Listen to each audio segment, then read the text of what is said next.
చూస్ country delight, live better. ఇప్పుడే country delight app ని download చేసుకోండి. My husband is Ayappa Swami. For me, it's Sai Baba.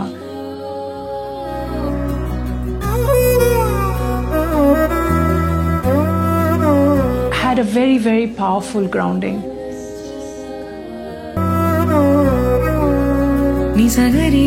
On Guru Purnami, July 10th, I began the 9-week Sai Baba Vrat. దత్తాత్రేయులు పుట్టిన ఊరిది, శ్రీపాద శ్రీవల్లభుడు పుట్టిన ఊరిది. అందరికీ నమస్కారం. నేను Swaroopa Potlapalli. Welcome to Suman TV. Apollo Hospitals vice chairman, global star Ram Charan సతీమణి అయిన ఉపాసన కొణిదెల ఈ మధ్య తాను 9 గురువారాల వ్రతాన్ని పూర్తి చేశానని, ఆ సాయిబాబా ఆశీస్సులు తనకెప్పుడు ఉండాలని ఇన్స్టాగ్రామ్ లో పోస్ట్ చేశారు. మనందరికీ తెలిసిందే, ఉపాసన సోషల్ యాక్టివిటీస్ లో కూడా ఎంతో ఉత్సాహంగా పాల్గొంటూ ఉంటారు. నారీ సేన ఫౌండర్ లతా చౌదరి గారింటికి నేను వచ్చాను. గతంలో ఉపాసన నారీ సేనకి సంబంధించిన వ్యవహారాల్లో, కార్యక్రమాల్లో కూడా పాల్గొన్నారు. ఇప్పుడు మనం నారీ సేన ఫౌండర్ లతా చౌదరి గారితో మాట్లాడి ఉపాసన గారి గురించి అనేక విషయాలు తెలుసుకున్నాం. ఇది లతా చౌదరి గారి ఇల్లు. తూర్పుగోదావరి జిల్లా పిఠాపురంలో జన్మించిన శ్రీపాద శ్రీవల్లభుడి దత్తపీఠాన్ని ఆమె తన ఇంట్లోనే ఏర్పాటు చేశారు. మీరు ఇక్కడ చూడొచ్చు, శ్రీపాద శ్రీవల్లభుడి విగ్రహం ఎంత గొప్పగా కనిపిస్తూ ఉందో. జీవకళ ఉట్టి పడుతూ అసలు ఒక మనిషి వచ్చి ఇక్కడ కూర్చున్నారా అన్నట్టుగా ఎంత ముగ్ధ మనోహరంగా కనిపిస్తోందో ఈ విగ్రహం. మీ అందరికి కూడా తెలిసి ఉండొచ్చు, చాలా మంది శ్రీపాద శ్రీవల్లభుడి భక్తులు అలాగే ఫాలోవర్స్ ఉన్నారు. వారందరికీ కూడా తెలిసే ఉంటుంది, శ్రీపాద శ్రీవల్లభుడికి ప్రకృతి అన్న, పశుపక్ష్యాదులు అన్న, గోవులు అన్న ఎంతో ఇష్టం. లతా చౌదరి గారు సేమ్ అసలు శ్రీపాద శ్రీవల్లభుడే వచ్చి ఇక్కడ ఆసీనులై అందరికీ ఆశీర్వాదాలు, ఆశీర్వచనాలు ఇస్తున్నారా అన్నట్టుగా ఇక్కడ వాతావరణాన్ని ఏర్పాటు చేశారు. ఇదిగోండి లతా చౌదరి గారు ఇక్కడే ఉన్నారు. ఆవిడ సాయిబాబా డివోటీ, అలాగే శ్రీపాద శ్రీవల్లభుడికి సంబంధించి కూడా అనేక కార్యక్రమాలు చేస్తూ ఉన్నారు. నారీ సేన గురించి, ఉపాసన కొణిదెల గారి గురించి కూడా లతా చౌదరి గారితో మాట్లాడదాం. నమస్తే లత గారు. నమస్తే స్వరూప గారు. లత గారు, మీరు సామాజిక సేవా కార్యక్రమాలు ఎన్నో చేస్తూ ఉంటారు. అలాగే ఉపాసన కొణిదెల కూడా సోషల్ సర్వీసెస్ లో ఎప్పుడు ముందే ఉంటారు. ఆవిడతో మీ పరిచయం అలాగే మీ అనుబంధం గురించి చెప్పండి. ఉపాసన గారి గురించి చెప్పాలంటే షీఈ్ అన్ వండర్ఫుల్ ఉమెన్ అని చెప్పొచ్చు. షీఈస్ సచ్ వండర్ఫుల్ అని ఎందుకు అంటున్నానంటే, తను హైలీ స్పిరిచువల్ అండ్ ఎప్పుడు కూడా తను మన సంస్కృతి సాంప్రదాయాలకి విలువనిస్తారు. అండ్ ఎక్కువ తను ఆలోచిస్తారు అందరి గురించి కూడా. అంటే మన చుట్టూ ఉండే వాళ్ళని కూడా సంతోషపెట్టాలి అనేది కూడా తన లక్ష్యం. తనంటే నాకు చాలా ఇష్టం. ఎందుకంటే మా నారీసేన ఉమెన్స్ డేకి ఉపాసన గారు వచ్చారు. తను the way she was giving message to women should be empowered. తననే తీసుకోండి, తను అసలు ఎన్ని ట్రోల్స్ అనుభవించి ఉంటుంది స్టార్టింగ్లో. ఎంత ట్రోల్స్ అసలు. తన పెళ్ళైన కొత్తలో ఏ విధంగా తనని ట్రోల్ చేసినా తను ఎక్కడ చెల్లించకుండా తనను తను మౌల్డ్ చేసుకొని ఎంపవర్ అయ్యి ఈరోజు అందరూ మెచ్చుకునే విధంగా she has become a very successful women entrepreneur. And she is always అంటే she want to give smiles in every one lifes. ఎప్పుడు కూడా ఏదో ఒక సోషల్ యాక్టివిటీలో తను ఇన్వాల్వ్ అవుతూ ఉంటారు.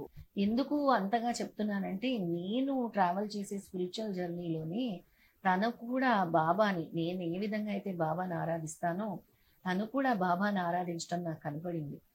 అలాగే తను అంటే ఏదైనా ఎవరినైనా ఇంత చిన్న పని చేసినా కూడా గుర్తుంచుకుంటారు. తర్వాత ఉమెన్స్ డే అయిపోయిన తర్వాత కూడా ఏదో ఒక విషయంలో తను ఏదో నేను చాలా చిన్నదే చేసింది కానీ గుర్తు పెట్టుకుని నాకు ఇంటికి బొకే పంపించారు. తను చాలా గుర్తుగా వాళ్ళ స్వామి పిఏ ద్వారా బొకే పంపించారు. మరి నేను కూడా తనకు ఒక గురుచరిత్ర బుక్ పంపించాను, తను ఇంగ్లీష్లో అయినా చదువుతారని. అది అందుంటుంది. ఈ లోపల తను బాబా గారి 9 గురువారాల వ్రతం చేశారు. 9 గురువారాల వ్రతం చేశారు. అది 9 వీక్స్ చేస్తారు. దానికి ఒక పుస్తకం ఉంటుంది. అందులో కంప్లీట్గా బాబా వ్రత దీక్ష ఉంటుంది. బాబా క్లియర్గా తెలియజేసేది ఏంటంటే, ఆ 9 గురువారాలు అయిన తర్వాత నీకు చాతనైనంత అన్నదానం చెయ్యి, సేవ చెయ్యి అని బాబా చెప్తూ ఉంటారు. ఆ విధంగానే తను 9 గురువారాల వ్రతం పూర్తి చేసింది. తన వంతుగా తన అన్నదానం కూడా చేసిందనమాట. అలా బాబా నేర్పించేది శ్రద్ధ సబూరి. చాలామంది బాబాని తిట్టుకుంటూ ఉండొచ్చు, కానీ బాబా అని పూజించే వాళ్ళు చాలా లక్షల సంఖ్యలోనే ఉంటారు. ఇప్పుడు బాబా భగవంతుడు కాదు, ఇవన్నీ విమర్శలు వస్తూనే ఉన్నాయి, కానీ దాంతో మనం ఎవరితోని మనం గొడవలు పెట్టుకోవట్లేదు, విభేదించట్లేదు. కానీ ఎవరు ఇష్టదైవాన్ని వాళ్ళు మొక్కుకుంటే తప్పేంటి అని నేను అంటాను. లత గారు, సెలబ్రిటీస్ నార్మల్ గా పూజలు చేసుకుంటారు కానీ సోషల్ మీడియాలో షేర్ చేసుకోవడానికి కొంత ఆలోచిస్తారు. కానీ ఉపాసన గారు ఎంచక్కగా నేను పూజ చేసుకున్నాను అంటూ దేవుడికి దండం పెడుతున్న ఫోటో చక్కగా అవన్నీ కూడా షేర్ చేసుకున్నారు. అవన్నీ చూసినప్పుడు ఇంకొంతమందికి కూడా ఆ భక్తి భావం కలుగుతుంది కదా, ఆధ్యాత్మిక మార్గంలోకి ఇంకొంతమందిని రప్పించే ప్రయత్నం జరిగినట్టుగానే ఉంది. అయ్యో తప్పకుండా జరుగుతుంది. అంతేకాదు, తను ప్రతి పండగ కూడా చక్కగా చేసుకుంటారు. వరలక్ష్మి వ్రతం చేసుకుంటారు, అన్ని ఫెస్టివల్స్ కూడా చేసుకుంటారు. మొన్న ఇంకో వీడియో కూడా చూశాను. ఏంటి ఈ పండగలు ఎందుకు చేసుకుంటున్నాము, ఇన్ని చేస్తాం కదా అని వాళ్ళ అత్తమ్మని అడిగితే, మన మెగాస్టార్ చిరంజీవి గారి సతీమణి సురేఖ గారిని అడిగితే ఆవిడ చెప్పిన ఒక పదం ఉపాసనకు నచ్చిందట. ఏమని అంటే టుగెదర్నెస్. పండగ అనగానే కుటుంబ సభ్యులందరూ కలుసుకోవటము, కలిసి భోజనం చేయటము, ఆ పదము ఆవిడకి బాగా హత్తుకుందట. వాళ్ళ అత్తగారు చెప్పిన పదం. ఆవిడ వాళ్ళ అత్తగారికి ఇచ్చే గౌరవము, అలాగే వాళ్ళ అమ్మమ్మలాగా చూసుకుంటుంది. ఎవరు? చిరంజీవి గారి అమ్మగారిని కూడా. ఆవిడ్ని చూసుకునే విధానము, ఆ కుటుంబ సభ్యులతో తను మౌలు చేసుకునే విధానము అన్నీ కూడా అందరికి ఇన్స్పైరింగ్ గానే అనిపిస్తుంది. నిజమే. కుటుంబాన్ని ఎలా చూసుకోవాలి, అందరితో ఎలా కలిసి ఉండాలి, ఈ రోజుల్లో కూడా మోడర్న్ విమెన్ అనేది ఉపాసన గారు లాంటి వాళ్ళని చూసి మనం నేర్చుకోవాలి.